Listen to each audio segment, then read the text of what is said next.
Mga problemang nangangailangan ng solusyon ating tutugunan. Mga issue na viral at trending ating pag-uusapan. Lahat po ng yan ating tatalakayin at haharapin dito lang sa Case to Case. At para po sa unang salvo ng Case to Case, makakasama po natin muli ang legal expert na si Attorney Chelsea Ariza. Welcome back. Good morning. Fresh na fresh. Monday. Okay, bati ka muna sa mga kada natin, attorney, nagiging taga-subaybay mo na rin dito. Huwag naman. Good morning mga kada. Ayun. Yes, Okay. happy Monday to all Happy of Monday, us. happy Monday. Ang una po nating kasong pag-uusapan ay nag-viral, attorney kamakailan. At ito po ay may kinalaman sa pananakit na naranasan di umano ng isang social media influencer mula sa kanyang boyfriend. Panoorin po natin to.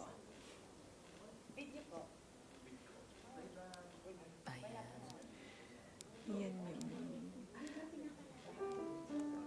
I think for this is the second video yata. Or pangalawang insidente ng pananakit na nangyari dito sa couple na ito. Yung unang video na nirelease nung social media influencer attorney, parang similar din, taken from a CCTV. Tapos doon naman ipinapakita kung paano siya sinampal nung kanyang boyfriend. At base po sa napanood nating video, attorney, ano pong masasabi ninyo ang mga batas na nilabag at nangyari? Okay. Maraming possible na batas na pwedeng i-apply dito sa incident na to, pero considering the relationship of the parties in the footage, pwede pumasok dito ang violence against women and children. So this is RA 9262. So actually marami ang hindi nakakaalam dito na yung kunwari meron kang karelasyon, romantic relationship to a guy, whether asawa mo yan, boyfriend, nagliligawan, and if there is a violation either physically, psychologically, sexually, or economically, pwede yan pumasok dito. So in this case, we may apply the violation of 9262. 9262, and it pertains to physical abuse. Oo. Siguro ang katanungan dito, very very obvious na meron ditong pisikalang naganap. Pero ang tanong talaga, attorney, is magagamit ba at admissible ba itong video na ito that looks like it was taken from the CCTV of the home? Depende kung paano mo siya i-introduce as evidence, i-admit as evidence. Kasi, for example, yung mga ganyang CCTV footage, kailangan may witness ka kung paano kinuha, inobtain yung footage na yan, kung saan galing system yan. Diba, usually, yung mga CCTV, nasa cloud yan or nasa PC. And then, afterwards, yung chain of custody, kung paano isinave sa USB, then kung paano napunta sa prosecutor, paano napunta sa court. So, kailangan ilalatag mo yan. Enable for it to be admissible. Otherwise, kung basta ilalagay mo lang na USB yan, at kahit relevant yan, di ba, baka hindi. So, you need to include a witness. So, okay, if I were the victim, attorney, and this was taken from my house, and that was the CCTV of my house, ano dapat ang una kong gawin para magamit ko to as evidence sa korte? Pwede kang maging ikaw ang magpro-produce ng affidavit as witness for doon sa pag-obtain ng video. Pero syempre, 'di ba, look for someone else na lang, like an IT expert, 'di ba, who may obtain the video from the system para lang din hindi magtunog bias, 'di ba? Para din merong kang ibang witness aside from yourself. Oh, okay. Kasi ano ba ang what are we trying to prevent from happening by getting another witness to attest to the fact na ito'y galing talaga sa camera? Kasi uso na ngayon AI, di ba? So, pwedeng sabihin na, ay, siya yan, di ba? ay, galing yan sa CCTV ko. Pero in reality, baka na-render lang yan sa AI. Di ba? So there has to be a credible witness who may testify na, ay, ano yan, legitimate yung ano na yan, CCTV footage na yan.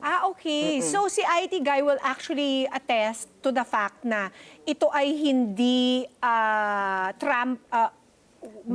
Kumbaga, fabricated, it wasn't manipulated. Oo, kasi ite-testify niya na, galing to sa certain system na to, sa certain cloud na to, dito ko kinuha yan at dito ko isinave yan. Okay. Yun siya. So impliedly, inaano mo, nire-refute mo na ano yan, na hindi yan gawa ng AI, di ba? For example. Ayan. So, attorney, if I were the victim of this video, what's the first thing I should do? Of course, that you already said, get another witness to attest to the veracity of the video. And then, the second step... Depende rin ha, kung anong klaseng abuse ang nangyari. Kasi iba-iba yung ground sa VAUSI, di ba? Pero kung if we are going to pertain dito sa CCTV footage kung ambasihan lang ngayon, natin yung video. medical legal is very important. And preferably, it should be secured in a government hospital to make sure na hindi biased yung pag-obtain nung results. Preferably, get a lawyer if you can. Kasi common problem din, for example, in my case, some of my clients, pag sila lang mismo yung nag-file, ang daming kulang. So end up madidismiss yung kaso, sayang, di ba? You've exerted effort. So get a lawyer as well if you can.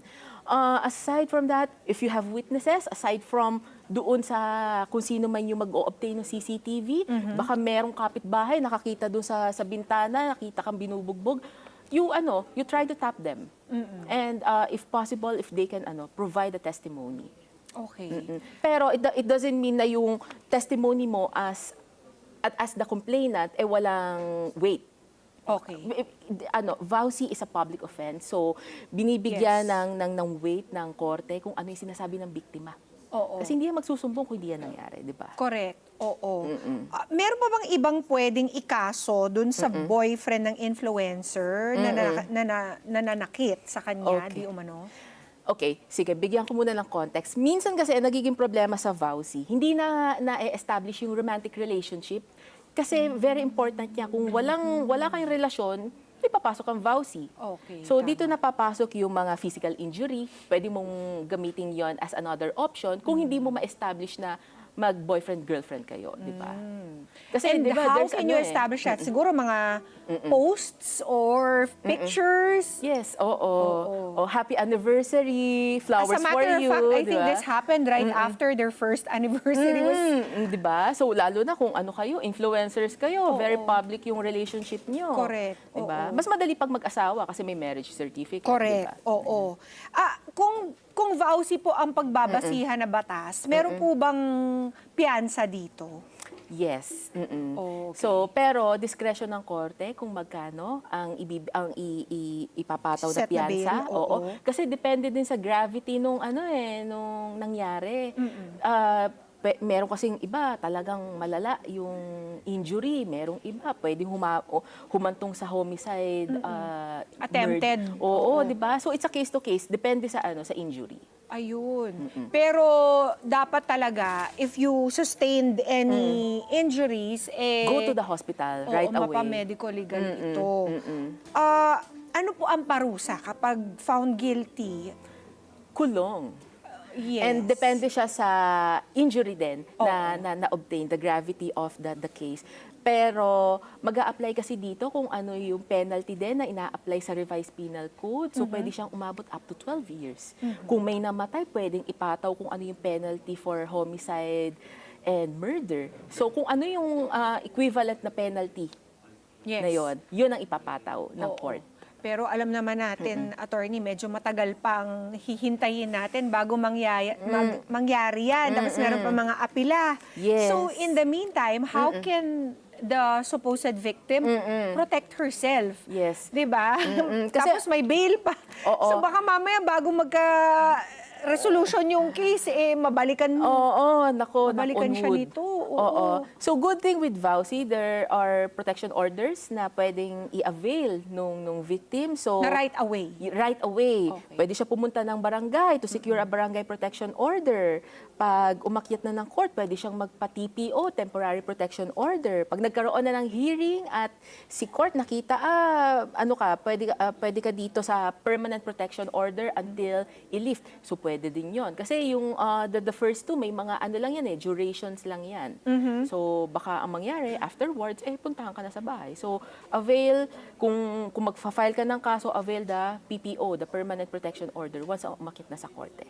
What does it look like, attorney? Meron ba silang ibibigay na gwardiya sa'yo? Kasi, hindi naman, pero kasi, syempre, kung ikaw, i-violate mo yan, Oo. contempt ka sa court.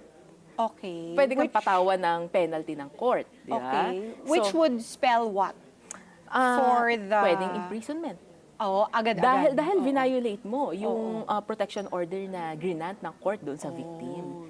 So, wag nilang babaliwalain yun. Oo. So, rekta na to sa kulungan. Yes. Kung violate niya yung mga various protection orders. At kapag nag-decide ang court na, iko-contempt kita.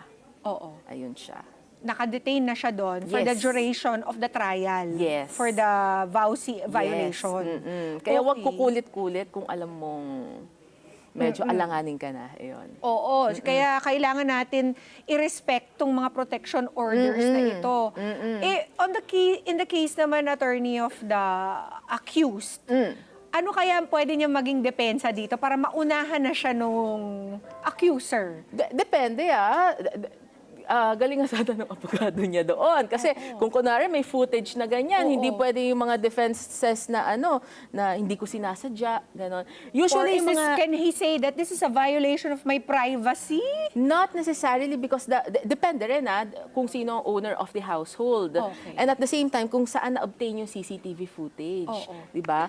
Kasi may exception sa data privacy law Kapag naman yan, personal and within the household and ginamit yung CCTV footage, hindi pwedeng mag-apply yun. Okay. So, medyo magba-backfire din sa kanya kasi walang basis yung argument niya. Pero kung doon naman sa VAUSI, minsan kasi ang mga arguments niyan, based on my personal experience as counsel for my clients, hindi naman daw niya ginusto yun, hindi naman daw siya yun, gano'n.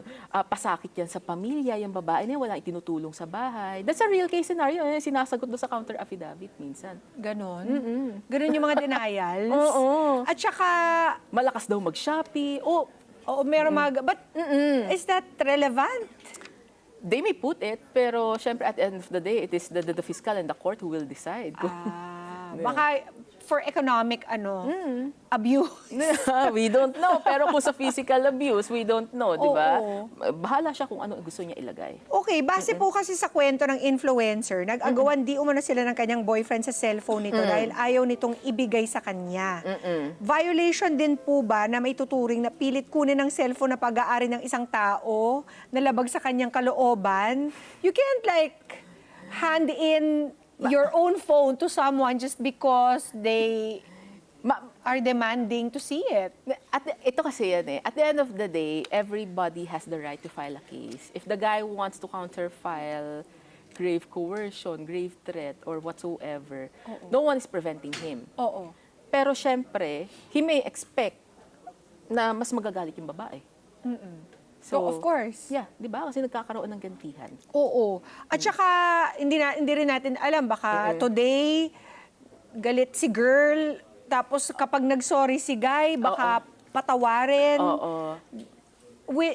In which case, baka hindi na rin mag-prosper yung kaso na yan, even if it's a crime against the state, hindi ba? VAUSI kasi is a public offense. So usually correct. it is frowned upon by the court and by the prosecution na bigla lang i-dismiss just because Ayos sila. nagkabatian. I'm sure that happens a lot. It is within the discretion of the prosecutor. Kung nais pa niyang i-pursue ito, even kahit na nagkaayos na yung dalawa. Diba? Yung mga ganyan, VAUSI, child abuse, talagang chinecheck yan mabuti, talaga bang ano mo yan, voluntary mong wini-withdraw yung kaso mo, yung mga ganong bagay. Kasi nga mahigpit, it's a public offense. Yes. Ang problema na lamang doon, sino magte-testify? Oo, doon na lang, yung kung weight ng happy-happy kaso na mo. sila. Oo, di ba?